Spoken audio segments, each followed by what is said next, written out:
Welcome back to Judy and Richard.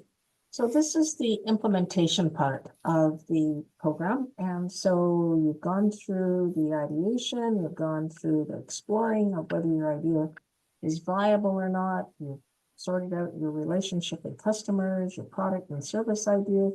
This is now where the rubber hits the road and defines how the business operates day to day from the time you open the doors to the time you go home. So the implementation section includes the culmination of details in your market. And now we're talking about the people, the equipment, the location, all of those moving parts. So and every one of these decisions made in this section has a cost to it, which flows over to the financial side.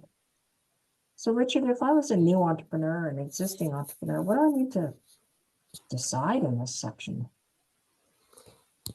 Well, we've already thought about what the business is. We're going to provide this, make it, or provide a service, whatever it's going to be.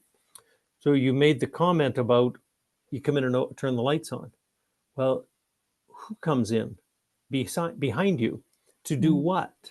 Well, I need somebody to answer the phone and write up the order, and then it needs to go to the person in the warehouse that needs to pick the order, package up the order, and can one person do it all? No, we're going to need a second person. Okay, so you need a second person. So there's 2 times your labor cost.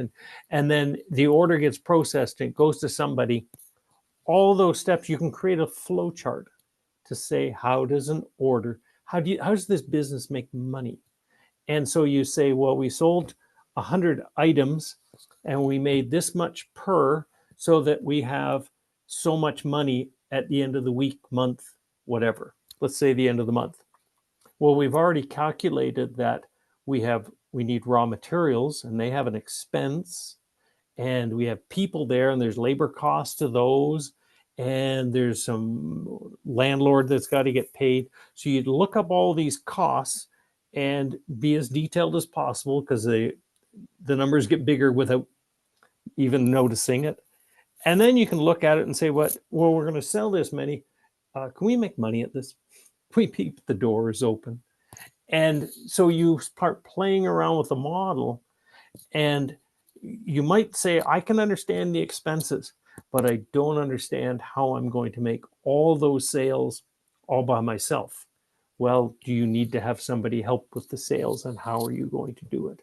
And what an important one is, what's the business owner do? Are you going to try and do it all, or are you going to get in everybody's way? The phrase of a business is always putting out fires. Maybe they have a pyromaniac for an owner. You should just get out of people's ways and let them get on and do it. So it can seem complex, but it's not really, right, Judy? We got tools there for everybody.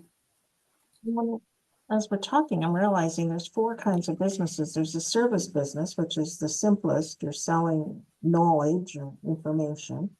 There's a retail business, so you're selling inventory, a wholesale business, and a manufacturing business. So the span of complexity will play out here in this section, and also on your canvas when you're making those decisions. So some of you, it may not be that hard. You may be a sole business that's operating from home, selling a service. But those of you that want to make a product, that's a whole other complexity of game. Yeah. Have I got that right? I think so. And yeah, and the templates that we've got that are in there, they're just examples. Take them, modify them.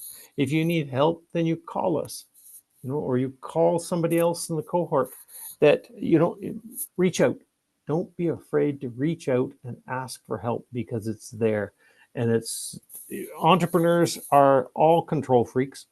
It's their little baby, and they don't want anybody mucking it up, and they want to do it all. And unfortunately, they run into problems when they run out of gas. They're just exhausted because they haven't delegated it. And that's the problem when they try to do that, is they have to let go and let somebody do it. And there are ways of dealing with your business. That's down the road discussions about how do you make that work. But how do you deal with it in a simple way?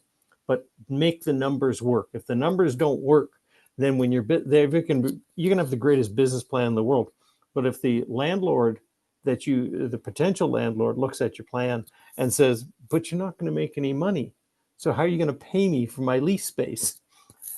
Right? And those things go, and then, create a mid one, an awesome one, and a really pessimistic one, and create those things so that you're thinking about it, because nothing's going to work perfectly the way you think it will. Some work better, some will work worse.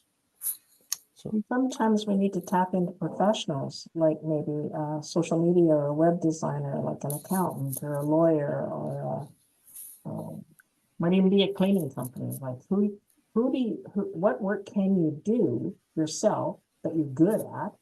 What do you need for employees, and who do you need for contractors that you tap into at various times? So this is the section to play that out too, which shows up in the canvas under, say, key partners, key activities. So good summary. So this is, as we said, this is where the rubber hits the road. How's the business going to function day by day? Keep building that canvas so you're almost ready to present. see you at the presentations.